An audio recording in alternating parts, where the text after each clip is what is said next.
El Señor me ha enviado para anunciar a los pobres las buenas nuevas, proclamar la liberación de los cautivos. Aleluya, aleluya, aleluya, aleluya.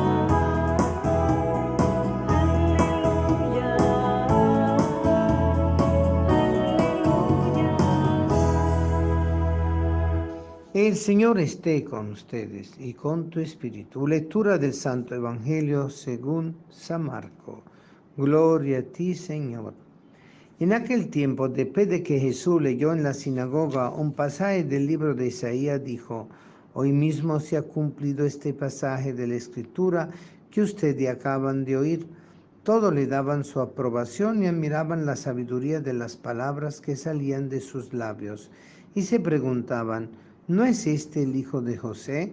Jesús le dijo: seguramente me dirán aquel refrán: médico, cúrate a ti mismo y haz aquí en tu propia tierra todos esos prodigios que hemos oído que has hecho en Cafarnaúm. Y añadió: yo les aseguro que nadie es profeta en su tierra. Había ciertamente en Israel muchas viudas en el tiempo de Elías, cuando faltó la lluvia durante 3 años y medio, y hubo un hambre terrible en todo el país. Sin embargo, a ninguna de ellas fue enviado Elías, sino una viuda que vivía en Sarepta, ciudad de Sidón. Había muchos leprosos en Israel en tiempo del profeta Eliseo. Sin embargo, ninguno de ellos fue curado, sino Naamán, que era de Siria. Al oír esto, todos los que estaban en la sinagoga se llenaron de ira y levantándose, lo sacaron de la ciudad y lo llevaron hasta un barranco del monte sobre el que estaba construida la ciudad para despeñarlo. Pero él, pasando por en medio de ellos, se alejó de allí. Palabra del Señor. Gloria a ti, Señor Jesús. Hoy domingo, para nosotros es fenomenal poder proclamar esta palabra. Es la palabra de que nos muestra justamente Jesús, que como palabra del Padre está anunciando al Padre, a sí mismo, en la acción del Espíritu, con un llamado a la conversión. Pero acontece que él lo busca de realizar en la misma ciudad de Nazaret, donde él había estado criándose, y allí donde lo reconocen y le dicen: por esto no es el hijo de José. Qué interesante, lo identifican por José, es el hijo de José. Marco tiene esa referencia a Josefina muy bonita y muy profunda, porque claro, eso significa la condición de pertenencia dentro de la comunidad, en la línea patriarcal. Pero allí donde vemos también la disyuntiva: sí, Jesús hablaba como el Hijo de Dios, Jesús actuaba como el Hijo de Dios, pero ellos decían: ¿no es este el Hijo de José? Y entonces, ¿qué es lo que está haciendo? ¿Qué es lo que está diciendo? Está loco.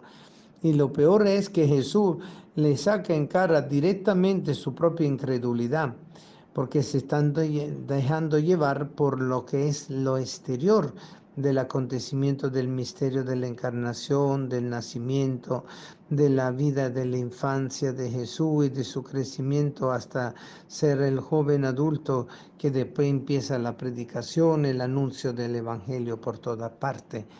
No logran ellos concordar la historia personal con el personaje que se había creado por Cafarnaúm y por todos los lugares donde Jesús andaba misionando. Y por eso le exigen unas señales. Y Jesús lo que le da de señal es su propia incredulidad. A pesar de que ustedes me conocen, no creen. ¿Qué más señal que esa? Porque nosotros sabemos que creer en Cristo significa justamente aceptarlo, pero no creer en Cristo significa justamente rechazarlo. Y desgraciadamente su propia gente del pueblo natal o del pueblo de la crianza fue lo que lo rechazó, no lo podían asumir. Y Jesús en ese aspecto lo pone de cara y de frente a su propia incapacidad de fe, a su propia incapacidad de esperanza, a su propia incapacidad de caridad. Fíjense que la primera carta del apóstol San Pablo, que hoy hemos tomado como segunda lectura, justamente nos habla del amor. El amor es comprensivo, el amor es servicial y no tiene envidia, el amor no es presumido ni se envanece, no es grosero ni egoísta, no se irrita, no guarda rencor, no se alegra con la injusticia, sino que goza con la verdad. El amor disculpa sin límite, confía sin límite, espera sin límite, soporta sin límite. Eso fue lo que Jesús le hizo ver a ellos, que no sabían tener un acto verdadero de confianza, que es la fe, un acto verdadero de esperanza, que le podía hacer ver que Jesús de verdad era el Hijo de Dios, y descubrir que Él actuaba en base a esa verdadera realidad de su condición humana y divina a la vez, y no tenían el verdadero sentido del amor, porque no sabían comprenderlo, no sabían aceptarlo, no sabían aceptar sobre todo el misterio que Jesús de Nazaret traía, un hombre de su propia comunidad, de su propia gente, de su propia familia. No es el hijo de José, ese mismo hombre es el Hijo de Dios. Desconocían el misterio de la encarnación, desconocían el secreto mesiánico, desconocían la verdad infinita que Jesús de Nazaret venía proclamando desde adentro de su propia entraña, para poder acoger con fe, esperanza y caridad el amor de todo, y con el amor de todo, y así mostrar su gran misericordia. Por eso el Salmo de hoy nos repite: Señor, tú eres mi esperanza, y que no quede yo nunca defraudado. Tú que eres justo, ayúdame y defiéndeme. Escucha mi oración y ponme a salvo.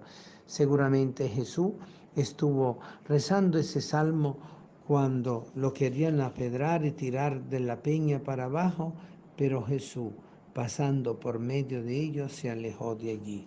El Padre lo escondió, porque Él se refugió en el Padre, y no pudieron verlo, ni físicamente ni espiritualmente, y Él pasó por medio de ello. No había llegado su hora, pero evidentemente ya el proceso había empezado.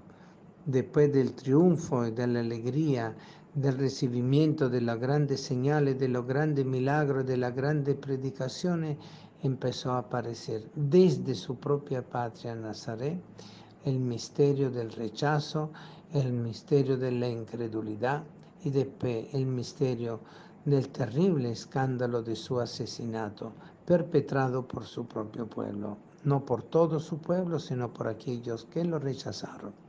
Por eso hoy el Evangelio nos invita a descubrir la verdad de nuestro corazón. El Señor quiere que nosotros comprendamos. El profeta Jeremías, en la primera lectura, justamente nos recuerda: te consagraré profeta para las naciones, justamente porque te harán la guerra, pero no podrán contigo, porque yo estoy a tu lado para salvarte.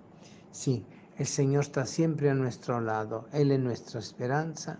En Él fundamentamos todas nuestras luchas interiores, nuestras luchas espirituales, y con Él podemos seguir pasando por en medio de aquellos que nos adversan sin tener ningún daño, porque el amor de Dios y la misericordia de Dios nos recubre, nos protege y nos hace seguir adelante. Que este Evangelio de hoy sea para nosotros palabra de confort, de confianza y de absoluta entrega a este misterio de la salvación, que es para ti, para mí y para todos. Amén.